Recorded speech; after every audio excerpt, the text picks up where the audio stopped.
Hello, guys. How are you all? I hope you all are doing great. My name is Dr. Abdul Wajid and I welcome you all to Effortless Commerce Classes. Guys, हमारा chapter 7 चल रहा है EBIT earning per share analysis और ये इसका second lecture है chapter 7 का। First lecture already cover हो चुका है।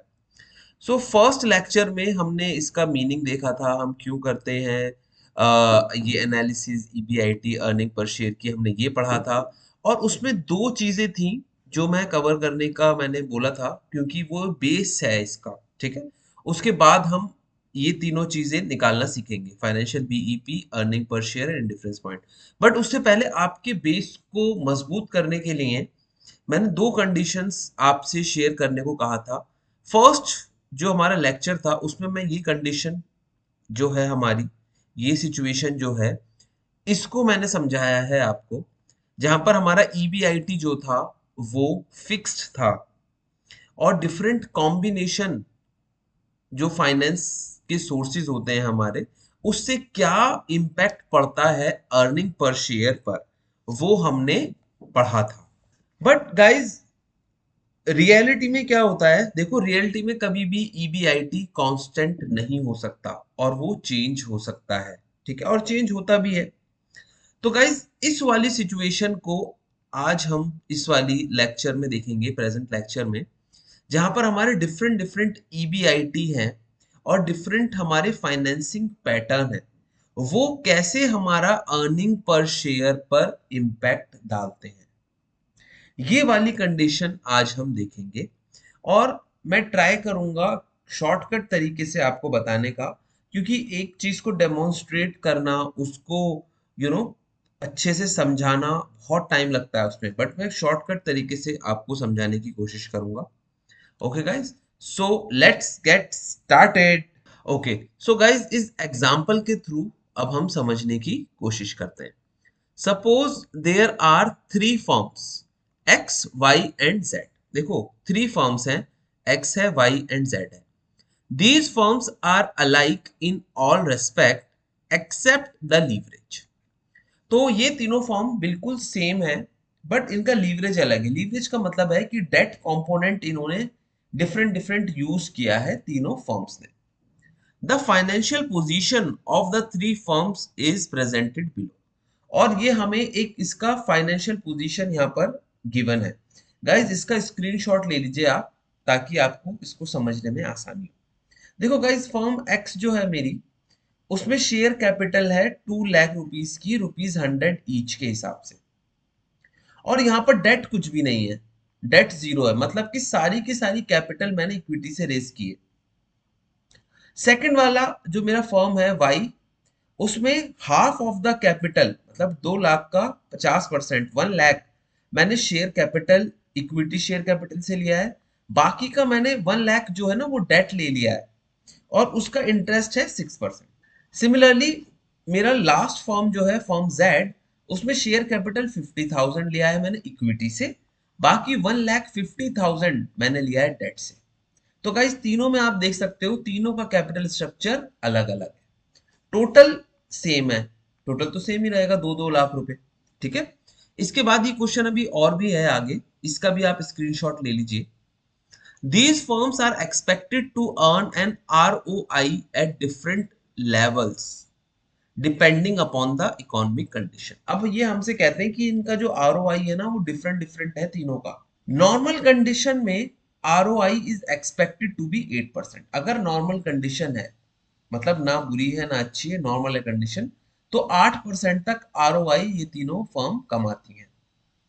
और ये फ्लक्चुएट हो सकता है ROI 3% से, मतलब either on the positive side और द नेगेटिव साइड। इसका मतलब अगर बैड इकोनॉमिक कंडीशन है तो मेरा ROI जो है वो 8% से यू नो 3% से गिर जाएगा। और अगर अच्छी इकोनॉमिक कंडीशन है तो मेरा 3% से बढ़ भी सकता है, मतलब 8 तो मेरा बेसिक है।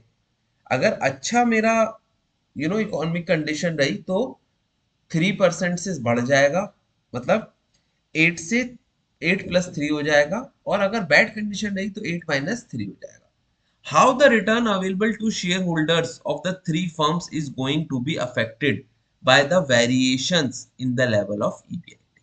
अभी हमसे कह रहे हैं कि तीनों फर्म का बताओ कि क्या इम्पैक्ट पड़ेगा शेयर होल्डर्स के रिटर्न पर, मतलब अर्निंग पर शेयर पर क्या इम्पैक्ट पड़ेगा अगर ईबीआईटी चेंज होगा। देखो गाइस यहाँ पर ईबीआईटी की चेंज हो रहा है, ठीक है, बैड कंडीशन और गुड कंडीशन में, और साथ में यहाँ पर हमारा ये जो कैपिटल स्ट्रक्चर है ये भी तीनों का अलग अलग है। तो इस केस में हम देखते हैं कि अर्निंग पर शेयर कैसे इंपैक्ट होगा। गाइस ये क्वेश्चन बहुत बड़ा है, बट मैं आपको एक शॉर्टकट तरीके से इसे बताने की कोशिश करूंगा, ठीक है, ताकि आपको जो मेन कोर चीज है वो समझ में आ जाए। ओके गाइस, सो मैंने ये टेबल बना ली है। इसी टेबल में मैं तीनों चीजें आपको तीनों कंपनी का बताने की कोशिश करूंगा। तो जो जो चीजें मुझे पता है अभी मैंने सिर्फ वो लिख ली हैं। टोटल कैपिटल मुझे पता है, पुअर इकोनॉमिक कंडीशन हो, नॉर्मल हो या गुड हो, कैपिटल मेरी 2 lakhs ही रहने वाली है तीनों में, ठीक है। आरओआई का हमें पहले से क्वेश्चन में इन्होंने बताया है कि पुअर इकोनॉमिक कंडीशन होगी तो 8% का 3% कम हो जाएगा, मतलब 5% हो जाएगा। नॉर्मल में 8% रहेगा और गुड में 3% बढ़ जाएगा। 8 + 3 दैट इज 11%। अब ईबीआईटी क्या होगा? ईबीआईटी मतलब 5%, 2 लाख का 5% 10,000, सेकंड केस में 2 लाख का 8% 16,000, एंड थर्ड केस में 2 लाख का 11% 22,000।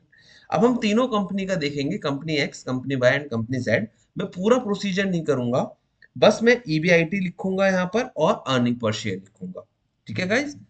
क्योंकि पूरा प्रोसीजर आपको ऑलरेडी पता है, हम ईबीआईटी में से इंटरेस्ट माइनस करते हैं, उसके बाद हमारा प्रॉफिट आफ्टर टैक्स आ जाता है, और अगर प्रेफरेंस शेयर्स नहीं है तो प्रॉफिट आफ्टर टैक्स को ही हम नंबर ऑफ शेयर से डिवाइड कर देते हैं, तो अर्निंग पर शेयर आ जाता है इक्विटी शेयर होल्डर्स के लिए, ठीक है गाइस। सो पूरा फॉर्मेट करने का यहाँ जरूरत नहीं है, यहाँ पर आपको कोर कॉन्सेप्ट समझाना है। तो कंपनी एक्स, कंपनी वाई और कंपनी जेड का मैं डायरेक्टली यहाँ पर लिख दूंगा। और ईबीआईटी भी सेम ही तो है गाइस, देखो 10,000 16,000 22,000, एक्स का भी वही रहेगा, वाई का भी वही रहेगा और जेड का भी वही रहेगा। तो मैं क्या कर रहा हूं, सिर्फ यहां पर अर्निंग पर शेयर लिख रहा हूं, तीनों केसेस में क्या होगी, ठीक है। अर्निंग पर शेयर, गाइस देखो कैपिटल स्ट्रक्चर मेरा अलग अलग है, ठीक है।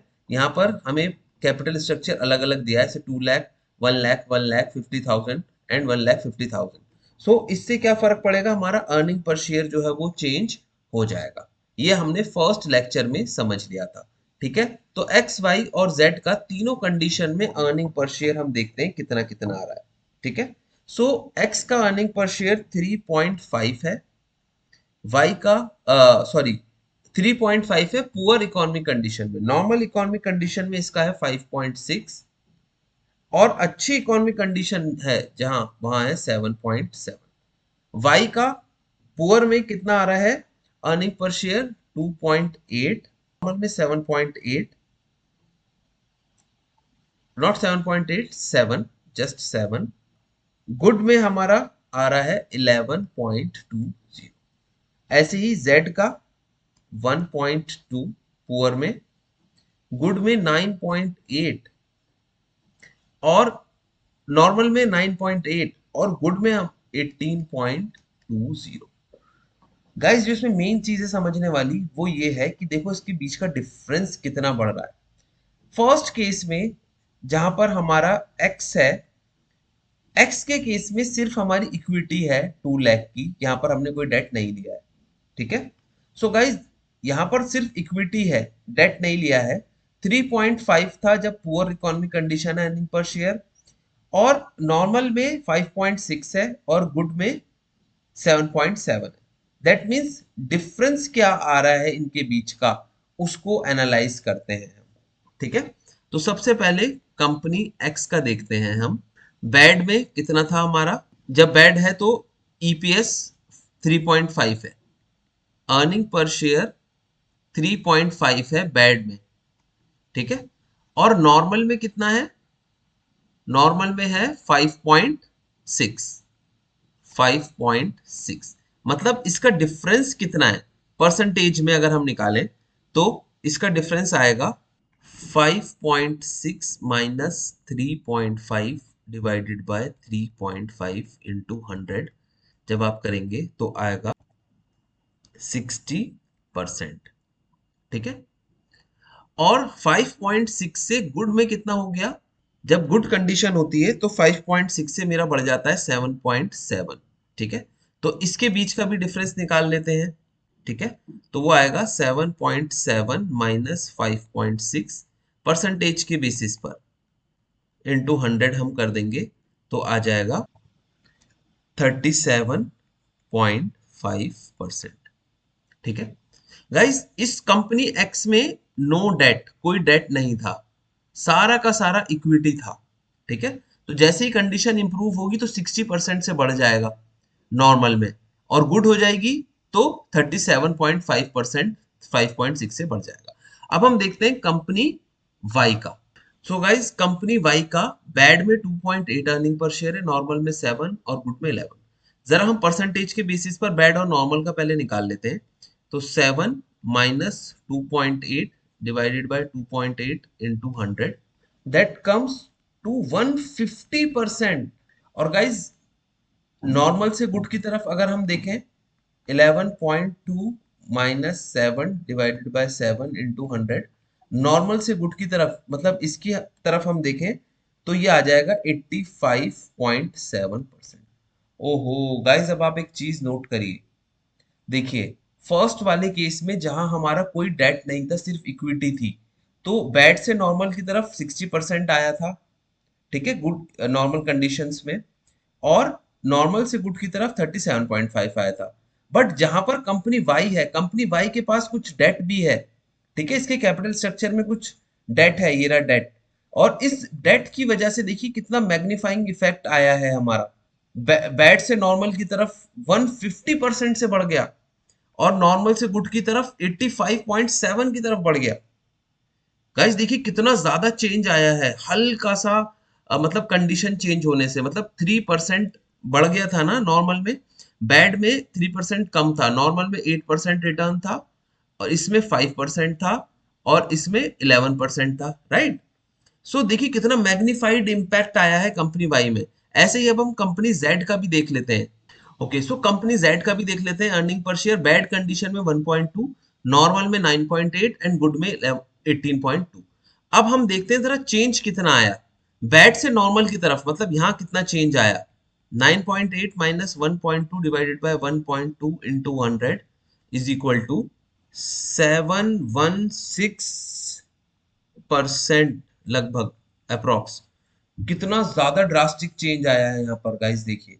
ऐसे ही हम नॉर्मल से गुड की तरफ देख लेते हैं, अब हम क्या आ रहा है। 18.2 minus 9.8 divided by 9.8 into 100, that is यहाँ पर आ रहा है 85.7%। गाइज इसमें एक गलती हो गई थी, यहाँ पर ये जो परसेंटेज निकाली थी हमने कंपनी वाई की नॉर्मल से गुड की तरफ, ये हमारा गलती से 85.7 मैंने यहाँ लिख दिया था, यहाँ पर आएगा 60%। ठीक है, ठीक है। अब हम देखते हैं इन तीनों केसेस को मैच करके। गाइस कंपनी एक्स में जहां पर कोई भी डेट नहीं था कैपिटल स्ट्रक्चर में, ठीक है, और वहां बैड इकोनॉमिक कंडीशन से नॉर्मल इकोनॉमिक कंडीशन पर जब हम जाते हैं तो अर्निंग पर शेयर 3.5 से 5.6 बढ़ जाता है, दैट मीन 60% बढ़ जाता है। और नॉर्मल से जब हम गुड की तरफ जाते हैं तो ये 37.5% तक बढ़ जाता है कंपनी एक्स में। ठीक है गाइज, याद रखिए 60% एंड 37.5, और यहाँ पर कोई डेट नहीं था। अब हम बात करते हैं कंपनी वाई की। कंपनी वाई में बैड से नॉर्मल की तरफ जब हम जाते हैं तो 2.8 से 7 तक बढ़ जाता है, दैट मीन्स 150% बढ़ जाता है अर्निंग पर शेयर। और नॉर्मल से गुड की तरफ जाते हैं तो 60% बढ़ जाता है, 11.2 में से 7 माइनस करें डिवाइडेड बाय 7 है, ठीक है। बट कंपनी वाई में क्या था, इसका कैपिटल स्ट्रक्चर देखते हैं अब हम। कंपनी वाई के कैपिटल स्ट्रक्चर में देखिए 50% डेट है, ठीक है, 50% इक्विटी और 50% डेट है। तो डेट को इंक्लूड करने से कैपिटल स्ट्रक्चर में कितना मैग्निफिसेंट चेंज आया है। ठीक है, 60% यहाँ आया है, बैड से नॉर्मल जाने में 150% एंड नॉर्मल से गुड जाने में 60%, जबकि कंपनी एक्स में 60 एंड 37.5% था। दैट मीन्स जितना ज्यादा हम डेट बढ़ा रहे हैं उतना ज्यादा हमारा अर्निंग पर शेयर सेंसिटिव हो रहा है। ठीक है, उतना ज्यादा अर्निंग पर शेयर हमारा बढ़ रहा है। ओके गाइस, तो अब हम कंपनी जेड में देखते हैं। पहले कंपनी जेड में देखिए आप कि बैट से जब नॉर्मल की तरफ जा रहे हैं तो अर्निंग पर शेयर 1.2 से 9.8 हो गया, दैट इज 716% की ग्रोथ हो गई। और नॉर्मल से गुड की तरफ हम जब जा रहे हैं तो 85.7% तक बढ़ गया। यहां सबसे ज्यादा चेंज आया है। और ऐसा क्यों हुआ? क्योंकि कंपनी जेड की आप अगर कैपिटल स्ट्रक्चर देखेंगे तो इसमें 1,50,000 जो है वो तो डेट ही है, और सिर्फ 50,000 हमारा इक्विटी है। मतलब इसमें इक्विटी सबसे ज्यादा कम थी और डेट सबसे ज्यादा था। इसी वजह से इसका अर्निंग पर शेयर भी इतना सेंसिटिव है। ठीक है, हल्का सा मतलब 3% से बढ़ने से कितना ज्यादा चेंज आया है। सो गाइज, जैसे ही हम अपने कैपिटल स्ट्रक्चर में डेट बढ़ाते हैं तो हमारा अर्निंग पर शेयर भी चेंज होता है। बट गाइज ये दोनों तरफ से होता है। यहाँ तो आपने बढ़ता हुआ देखा जब हमारा कंडीशन इंक्रीज हो रही है, जब हमारी इकोनॉमिक एक्टिविटी बढ़ रही है, नॉर्मल की तरफ आई है, फिर नॉर्मल से गुड की तरफ। ऐसे ही गाइस अगर हमारा घटता तो घटता भी हमारा बहुत ज्यादा, किसमें? जिसमें हमने ज्यादा डेट लिया है। मतलब इस सिचुएशन में जैसे ही आपने देखा कि अर्निंग पर शेयर इतना बढ़ रहा है 3% से यहाँ चेंज होने से और यहाँ भी 3% से, ऐसे ही अगर ये घटता, मतलब हम गुड से नॉर्मल की तरफ आते, नॉर्मल से बैड की, तो उसमें और तेजी से ये घटता भी ऐसे ही। ठीक है, सो इसी वजह से हम फाइनेंशियल लीवरेज को ट्विन एज स्वॉर्ड बोलते हैं। एक तरीके से हमें फायदा भी देता है और ये हमें नुकसान भी दे सकता है।